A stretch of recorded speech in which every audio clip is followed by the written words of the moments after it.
Because of Winn-Dixie by Kate DiCamillo. Chapter 2. That summer I found Winn-Dixie was also the summer me and the preacher moved to Naomi, Florida, so he could be the new preacher at the Open Arms Baptist Church of Naomi. My daddy is a good preacher and a nice man, but sometimes it's hard for me to think about him as my daddy because he spends so much time preaching or thinking about preaching or getting ready to preach. And so, in my mind, I think of him as the preacher. Before I was born, he was a missionary in India, and that is how I got my first name. But he calls me by my second name, Opal, because that was his mother's name, and he loved her a lot. Anyway, while me and Winn-Dixie walked home, I told him how I got my name, and I told him how I just moved to Naomi. I also told him about the preacher and how he was a good man, even if he was too distracted with sermons and prayers and suffering people to go grocery shopping. But you know what, I told Winn-Dixie, you are a suffering dog, so maybe he will take to you right away. Maybe he'll let me keep you. Winn-Dixie looked up at me and wagged his tail. He was kind of limping, like something was wrong with one of his legs. And I have to admit, he stunk bad. He was an ugly dog, but already I loved him with all my heart.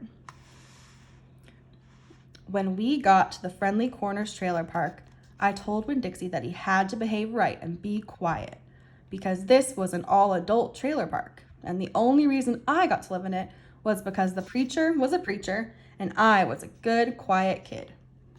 I was what the Friendly Corners trailer park manager, Mr. Alfred, called an exception.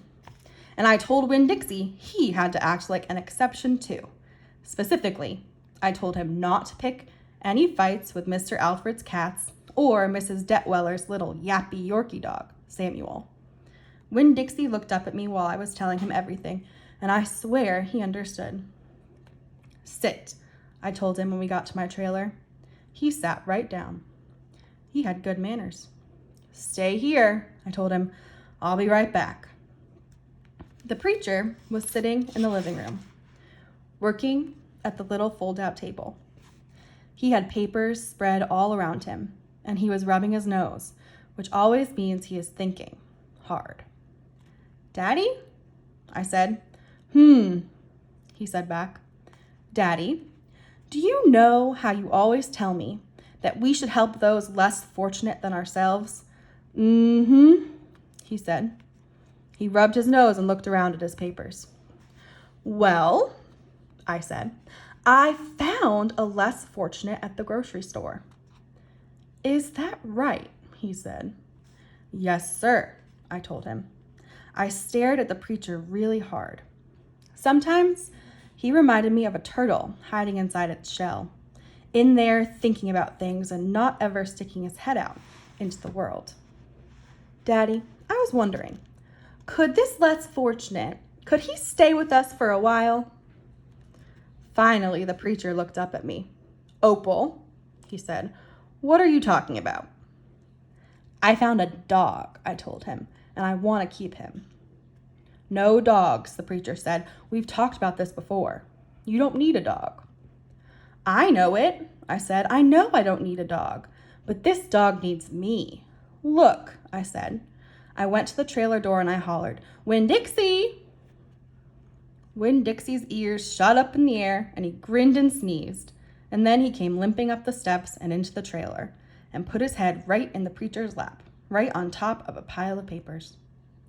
The preacher looked at Winn-Dixie. He looked at his ribs and his matted up fur and the places where he was bald. The preacher's nose wrinkled up. Like I said, the dog smelled pretty bad. Winn-Dixie looked up at the preacher. He pulled back his lips and showed the preacher all of his crooked yellow teeth and wagged his tail and knocked some of the preacher's papers off the table. Then he sneezed and some more papers fluttered to the ground. What did you call this dog? The preacher asked. Winn-Dixie, I whispered. I was afraid to say anything too loud. I could see that Winn-Dixie was having a good effect on the preacher. He was making him poke his head out of his shell. Well, said the preacher, he's a stray if I've ever seen one. He put down his pencil and scratched Winn-Dixie behind the ears. And a less fortunate, too, that's for sure. "Are you looking for a home?" the preacher asked, real soft, to Winn-Dixie. Winn-Dixie wagged his tail. "Well," the preacher said, "I guess you found one."